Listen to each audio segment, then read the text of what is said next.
was some story in the Junior B at the weekend down in Wexford. So Rathdowney-Errill were up against it was St Anne's, and they beat them after an extra point in a replay.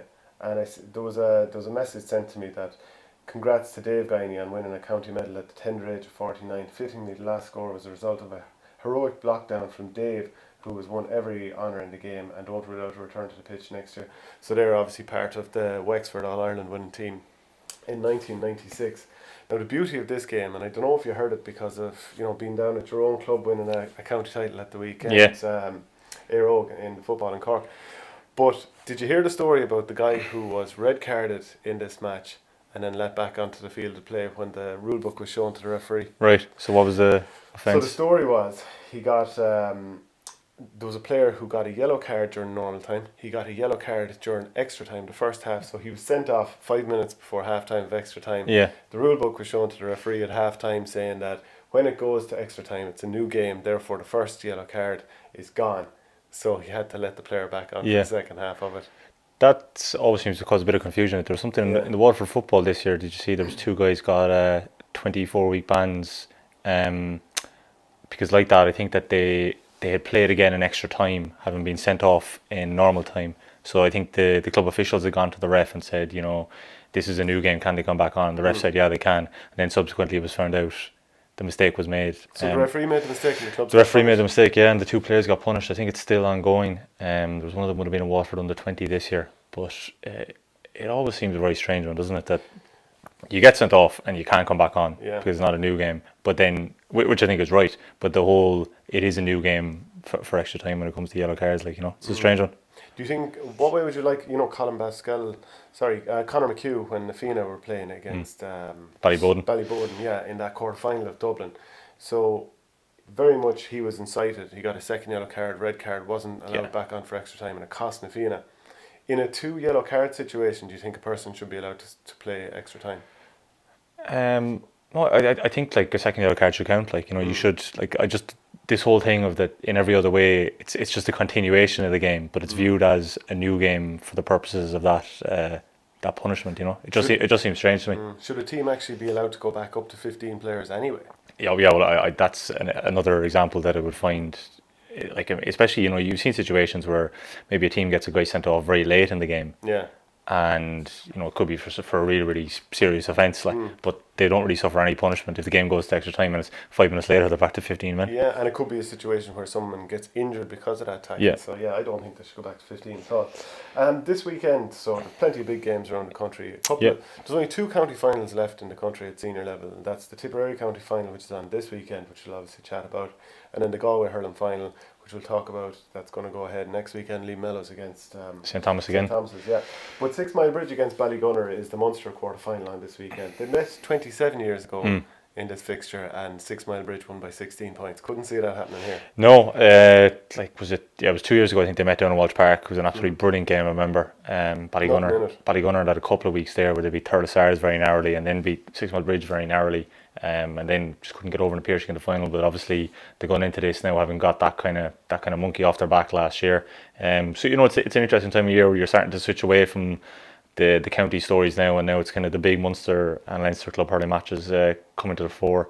And the thing about these two is that you have to imagine their ambitions have become a bit loftier than county. I mean, Ballygunner obviously have been in Munsters a good bit over the last couple of years, and that was a big breakthrough for them. And I remember some of their players last year on the pitch in Thurles, they were talking about that this was a lifetime's ambition, and you could see how much it meant to guys like Stephen O'Keefe and Philip Manny. Finals, or 6 or 7 finals since 01, hadn't they? But even these players were talking about, we weren't on the same par as the 01 team if we didn't get over it. And then I think after the Clare County final, Shane Amori was straight away talking about, we won 4 in 7 years, but we haven't pushed on in Munster. So you just see that happening, don't you? That teams kind of get to a stage where, counties are obviously brilliant and they mean a lot to teams, but you just want to start testing yourself and probably kind of pushing on a bit. And at 6 Mile Bridge as well, I think the fact that they, their club has a lot of history. Obviously Davy's in charge of them. He was in goal when they won the All-Ireland club in, was it the mid-90s?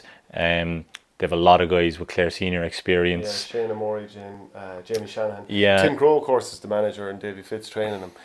Would you say that, the spine of that Ballygunner team is unreal? Stephen O'Keefe in goal, sweeper keeper.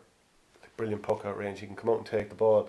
He's actually kind of like having an extra sweeper in the full back line behind front play when you have the ball. He's such a good option.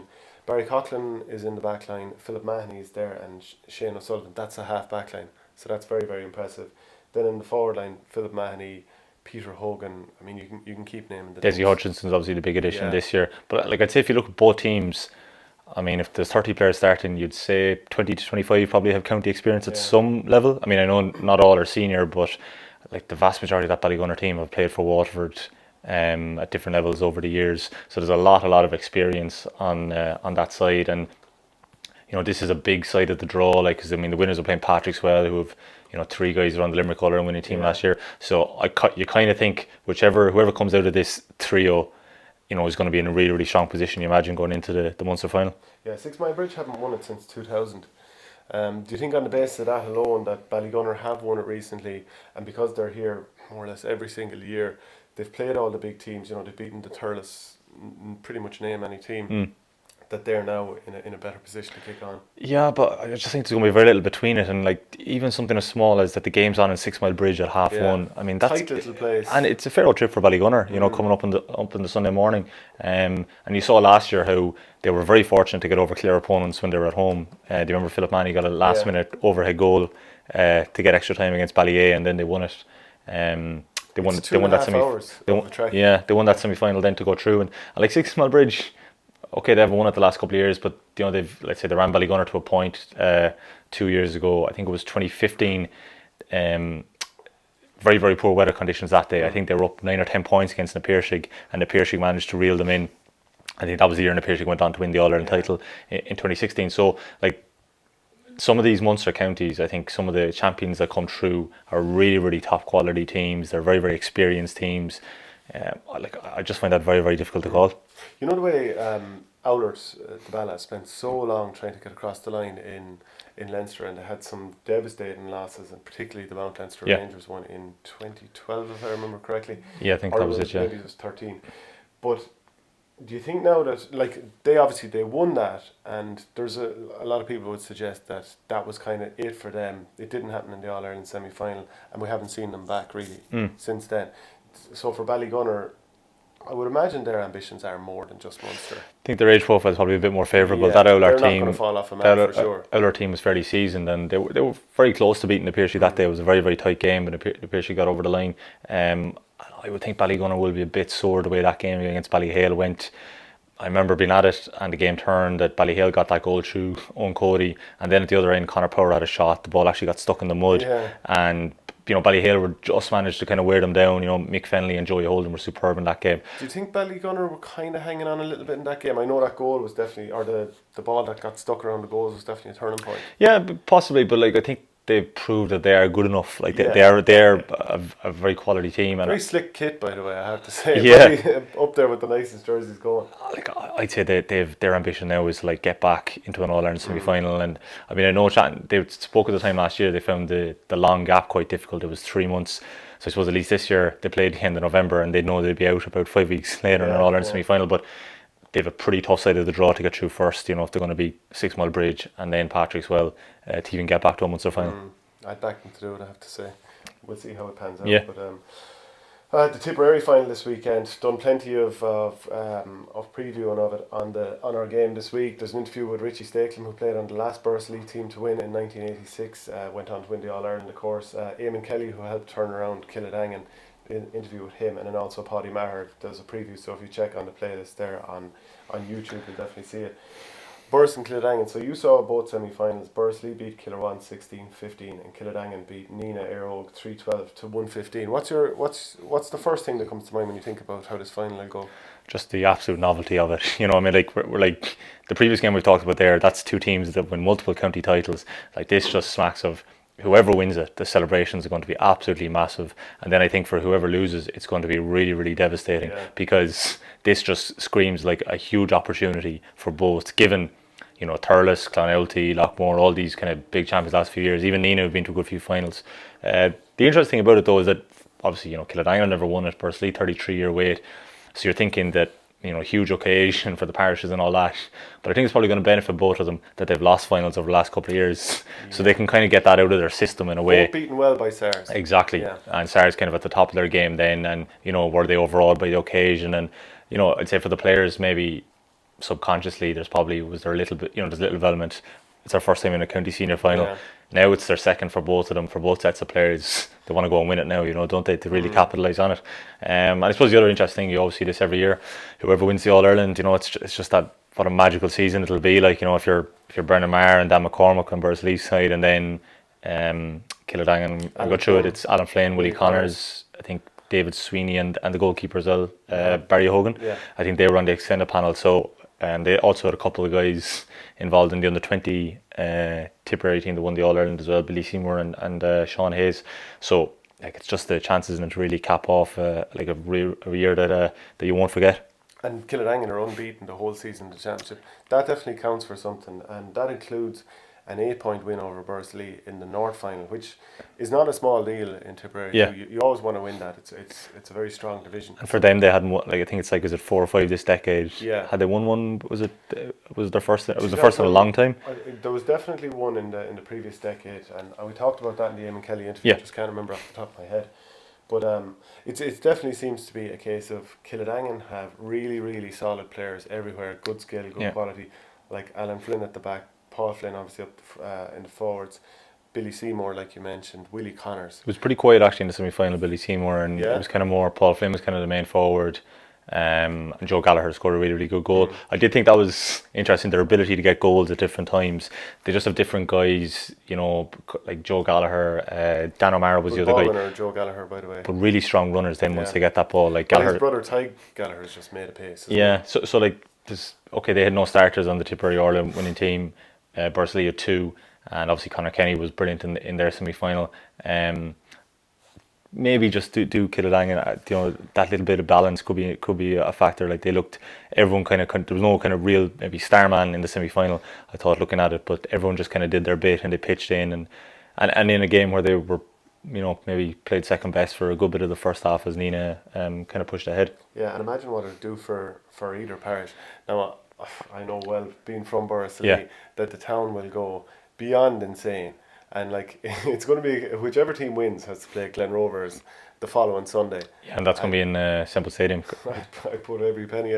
If Bursley win that, I don't know if the boys will have stopped being on the beer in the meantime. Yeah, I'm only joking, obviously, but it is a reflection of how mad they'll go. Like, it's been a tough year for Bursley people in general. There's been so many tragedies. There's even a couple of, like in the last couple of years, there's a couple of young lads who are no longer with us down there, and a couple of their friends are in the forward line, like J.D. Devaney and Kevin Maher, to know that their friends are no longer around. Very, very tough. So it would mean a lot, even though they're in no way linked to sport and what's going off the field. But it's just what it does for a community. I mean, especially at this time of year, the way it's bringing everyone together. Yeah. It's the first Sunday in November, and you're looking forward to a county final. And then I suppose for Bursley, it's going to kind of evoke memories for kind of older generation of the great run in the kind of 80s that they would have had. And I think for Killadangan, then it'll be just, if they manage to win it, I'd say people who've involved that club a long time, probably won't be able to get their heads around the fact, considering where they've come from. As you would have said, the interview you did with Eamon Kelly would have alluded to, and the fact that they're in the county intermediate final as well on Saturday. What a weekend for them! Well, and that's the turnaround. That, I mean, was it the early 2000s? Their main team was in the intermediate. Now their second team is in an intermediate county final. They can't go through to Munster. Sean Tracy will go through either way. Even Brian Lawler, the manager, speaking after the semi-final win, was saying, he started out playing junior hurling, and that was the top team in the club. 20 years ago. Turnaround. So if you were to call it. Maybe Killadangan, just on the fact that they may be a little bit better balanced. Okay, so there's plenty of games going on in Leinster this weekend. The first one we're talking about, Clonkill against Ballyhale Shamrock, so that's the Westmeath champions. Clonkill, who beat Castletown Geoghegan 2-16 to 1-16 against Ballyhale, who, if we're honest, battered James Stephens in the county final last weekend. I was down at it, and they're basically an inter-county team operating at club level. They're just unbelievably impressive. Yeah, whatever stumble they had in form, I think we spoke about this, that got them into technically I think it was a relegation semi-final in the first round of the Kilkenny Championship after the conclusion of the league stages. They seem to have got that out of their system in the last couple of games, playing really, really impressively. And you spoke there about, for whoever Bursley or Killadangan, what a job it's going to be to turn themselves around the week after. It just feels like Ballyhale are kind of they're seasoned campaigners. I know they have a lot of young players in their team, but at least those guys have the experience of last year's Leinster campaign. Yeah. You wouldn't think that having to turn around 7 days later for them and play a Leinster title will be as difficult psychologically. Well, you'd even think that, right, let's say Ballyhale were on their best day and Clonkill were on their best day. Given what Shamrocks have done to some of the best teams in the country, and like let's look at the All-Ireland final, what they did to St. Thomas's last year.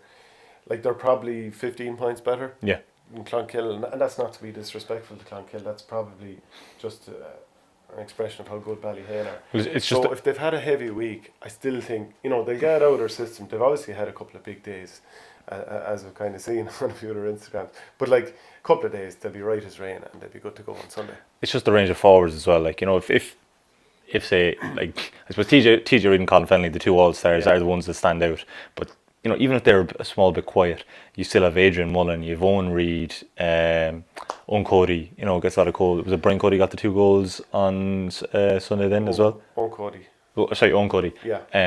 So like there's different guys can kind of chip in, and that's, I think, the difficulty from like Clonkill point of view. And if any other team is going to come across Ballyhale, it's just kind of quieten all that set of forwards. And then obviously there's days like that St. Thomas game where everyone just cuts loose, and you hit up such a big score. The big question, of course, is what do you do about TJ Reid? In general, the answer for most teams is nothing. You just watch him go to town.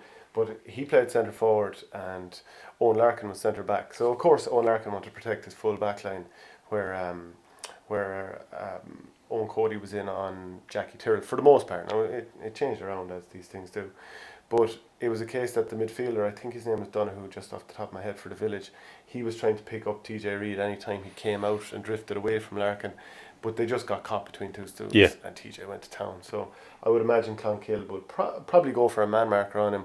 What difference it'll make ultimately, I don't know. The other problem for the Village was they went long with the puck outs an awful lot, and Matthew Root, former Kilkenny player, he caught, I think, 3 unbelievable high balls. But after that, the size profile of their players was quite small. Luke Scanlon, Tygo Dwyer. I struggle to remember some of the other ones off the top of my head, but the size profile wasn't right to try and be able to take on Ballyhale with long balls. So I think Clonkill will obviously have to think about what they're going to do with their puck outs even. St. Mullins against Cuala. I obviously can't say a whole pile about this, being involved with Cuala, so I'm going to leave it up to you. Well, it just kind of, it's similar enough to the way you're looking at the Clonkill Ballyhale, in that St. Mullins and Clonkill are at home, but they're playing against recent All-Ireland champions who, even though that they both have to travel on the road, you would think just the level of experience they have, and like any bit of a gap for these clubs, like I would look at it that Cuala, had a year away from it last year, getting back winning a county now, and it's just, you're resetting your targets, and like it's just the level of quality they have. You'd have to think that Ballyhale and Cuala looked like the front runners for that Leinster title, maybe followed by St. Martin's, maybe in the kind of pecking order. But I mean, I'd be very surprised if either Ballyhale or Cuala weren't advancing to the semi-finals come Sunday evening. It's probably the third quarter final is probably the one, Rathdowney-Errill v St. Rainey's on Sunday. That's probably the one, kind of the more interesting one in terms of like they both have. I think St. Rainey's won, was it Offaly in 2016? Rathdowney have won a few. For both of them now, it'll be an interesting kind of a target to kick on, and they look probably maybe well matched. One of the things about just to go back to Mullins Cuala, Dr. Cullen Park is like very, very tough ground to play in. I'd imagine like the weather's not going to be great this time of year. The pitch is going to be a little bit heavy, definitely a leveling factor. But the tunnel that goes all the way from the dressing rooms all the way out to the pitch is absolutely cool. It's like something from like a World War or something like that, where you have a secret way out of your house or something like that. It's actually very, very cool. I don't know if you've ever gone through it. No, but I remember seeing, was it the Carlow, I've never actually been down to the ground, but was it the Carlow football semi-finals or the final that there was heavy rain not too long ago, and I think that got flooded, really? That tunnel. Yeah, I think I saw some picture on Twitter. I can't remember who it was to put up. It might have been Turlock O'Brien or maybe someone in Carlow GA, but yeah. I think World War One soldiers running through it. Get to the front line type thing. Yeah, Rathdowney-Errill against Rhinos. So Rathdowney, they won their first title since 2014. They had lost a couple of finals since. So they beat Borris Kilcotton 17 points to 1-9, 11 points from Mark Kavanagh. I think when they were under pressure, he hit some big frees. We even saw against Tipperary this year and Dublin beforehand. Really, really accurate left-handed free. Yeah, really, really impressive, yeah. Ross King had been carrying a bit of a back injury, I think, going into that game, but he still scored 4 from play. And sure, everyone saw what he did in the semi-final with that great goal against Cam Ross. But like Rhinos, the way they beat Burr 16 points to 112, scoring 9 of the last 10 points. Like, do you go into this thinking, right, Rhinos showed some heart to pull that back when they looked like they were gone? Or do you think, geez, you can't be falling asleep for a lot of the game and have yourself in that much of a hole? Well, the interesting thing wasn't it that the impact they got off the bench in that game. I think did they get 6 points and play off the bench? Well, Stephen Quirk, I think, came on and scored 3 points. I might have mixed up the guy there, but I think he's not back too long from being away. Yeah, so like that was obviously that seems like there was a big reason behind that impact in the kind of I suppose the extra kind of burst they got off the bench. But like what do you do with those guys now? Do you keep them in reserve? Do you start them from the first game in the Leinster? Like, having talked to Michael Verney before, who's currently away in America at the moment, on touring and hurling, no doubt. But I think the big thing is he'd been away and he'd come back and been making big impacts in all his games. And if you know he is quality enough to start, and if a guy's only just back, it's hard to drop other guys for him, even if you know he's probably a better player. But now that he's had game time, made a big impact in a final, I think the bitter pill that it's going to be to swallow for one of the players who's going to drop out, there's probably a little bit of an acknowledgement too that, right, he's turning it for us. So you kind of nearly have to accept it. And also, like, it's their second county title in 4 years. Like, they're a club with a rich history of Leinster, going back to I think they would have won it in '93 and maybe a couple of times in the '80s. They would have obviously been very strong back then. Ken Hogan will very much know. Laois Hurling also having managed Borris Kilcotton to a county title in 2016. Yeah. So it's an interesting one. Yeah. So if you were to call it, very tough one to call. It's in Port Laois. It's obviously some small help to Rathdowney-Errill. Very tough one to call. Just a quick note that the hurling Shinty international test is on this weekend. Ireland, Scotland, 17 counties represented. Not too many of the heavy hitting counties here. Do you think any of that is to do with, obviously anyone who's involved with club stuff isn't going to go over, but even the fact that the All Stars weekend is on and a lot of players are going to want to come up to Dublin, have the big one, and not have to think about that the next day. Yeah, there have been instances, wasn't there? Like, did Patrick Horgan and Pádraig Walter too come to mind? I think they might have played in it. So but it kind of generally, it's just been viewed, isn't it, a chance for guys from other counties, exposure. Yeah, to get their chance, and I think that's no harm. I think Dermot Ryan actually of Clare is playing the under-21. He was a name I saw mentioned Mark earlier. Was as well. Yeah, for Tipperary. But generally for the senior, I don't think it's any harm, and I think it's maybe a good thing that those guys get a game. Do you enjoy watching it? I don't really follow it too much, to be honest with you. That kind of says it all. Yeah, it's kind of one of those, like, I was actually only kind of aware of it the other day that it was actually on this weekend, like a couple times over the year. I've just flicked on. It's been on. Is TG Carr, I think, usually televises it. Some of the games in Inverness, But if you were offered to watch that or the Compromise Rules, which would you watch? Probably Compromise Rules, because I like the AFL and I would watch a bit of it. Well, probably just even by virtue of getting more of the best Gaelic footballers in Ireland playing on the one team. Yeah. That'd be the main. If you could imagine if you could get back to the Railway Cup being important and had the very best of Munster versus the very best of Leinster, Ulster, Connacht, whatever. Munster and Leinster would obviously dominate. But can you imagine having the very, very best of the two teams, a forward line with James Callan, Patrick Horgan, Aaron Gillan, yeah.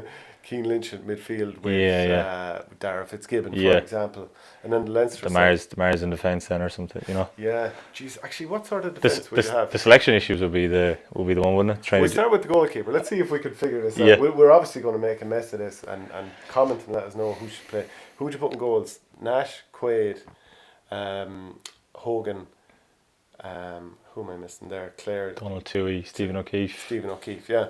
I'd say Nash should just about get the nod there, really. As a Cork man, you're not going to argue with that. I suppose the thing as well, you're thinking, what time of year is the club commitments? Stephen O'Keefe, Ballygunner might rule him out. No, we're talking everyone's available. Everyone's available. Yeah. So we're putting another competition into the overcrowded calendar. We're bringing back a competition that never should have gone down in the pecking order. Yeah. Yeah, and it should be in Croke Park every year, and everything should be cleared off, and we should have 50,000 at Croke Park at minimum watching this. This is very idealistic. Getting back to those days. So full back line, Cathal Barrett's getting in there somewhere, I'd imagine. Yeah, you're going in 2019 form. So one Limerick guy, Sean Finn, maybe. Yeah. Do you know what? I know he was injured all year, but I like the cut of Colm Spillane's Chip. Yeah, so he's possibly. Yeah, he was a big loss of Cork this year. Yeah, so for Waterford, Connors has been booted off to Waterford. Yeah. Him at his best would be in the conversation, I suppose, but maybe not quite make the team. Ty de Burka maybe challenging the half back line for David a spot. McInerney, Tyke the Burke, yeah, if he was fit. Now, where would you put in Austin Gleeson, or would you at all in the last couple of years for him? He's definitely gonna have a role, isn't he? Maybe in the 20, but it's trying to figure out like where you're gonna put him in centre. If you're gonna put him in the half forward line, what's the competition going to be for places there? Well, which of the three Maher half back line for Tipperary would definitely make this? I think Pádraig could definitely make it, wouldn't he? Yeah. Yeah. Pádraig definitely make it. 6 All-Stars. Yeah. Brendan, Ronan. Geez, hard to drop any of them. Yeah. Then you think the Limerick half back line was a very strong component. That's only 12 months ago. Jeez, Declan Hannon, Diarmaid Burns, and Dan Morrissey. Who do you drop there? Right. Paddy Maher, Declan Hannon, and probably put Brendan Maher in this year's form. Anyone from Cork get in there? Coleman is probably the one, is he? But his form hasn't quite slightly. Could be. Yeah. Waterford, Philip Mahoney, very, very good player. Absolutely. But probably not sexy enough in terms of how he plays to get on the team. He's excellent for Ballygunner, if you ever watch him. Good. Yeah. And do you know that overhand hand pass that he just constantly does? Yeah. It's like his version of the brick flick. Other wing back? Is there anyone from Clare in there? Trying to think from Probably Clare. not just at the moment. No. Watford, we mentioned Watford. Then you're moving on to midfield, Cian Lynch. Cian Lynch, yeah. With Davy Fitzgibbon. Yeah. Anyone? Tony Kelly? Yeah. Yeah, We're going to put him as a loose wing forward. I put him as a centre forward. Yeah. Centre forward. Then who have we got in the wings? It's a tough. Do you want a target man? Huh? Do you want a target man of Gerard Hegarty or someone? Peter Duggan. Yeah. On 2018 form. Yeah. Even though he's heading away for 12 months. Yeah. Yeah. Anyone from Tipp that you'd put in there? So a fit Bonner. A fit Bonner, yeah. Geez, he was going to have some season. Yeah. And then I'd say the full forward line, you'd leave it as the All-Star one, wouldn't you, at the moment? Horgan, Callan and Galan. Jeez, that'd be fairly hard to stop. Yeah. Jesus. Anyone else from Clare? Jeez, John Conlon. Pádraig Manny maybe a contender for a half forward line spot. Would you throw John Conlon in the mix? Yeah, definitely in 2018 form, wouldn't you? Yeah. Jeez, do we have all day to pick a Leinster team? I don't think so, but definitely probably something to revisit. Well, we'll put TJ Reid in there anyway. Yeah.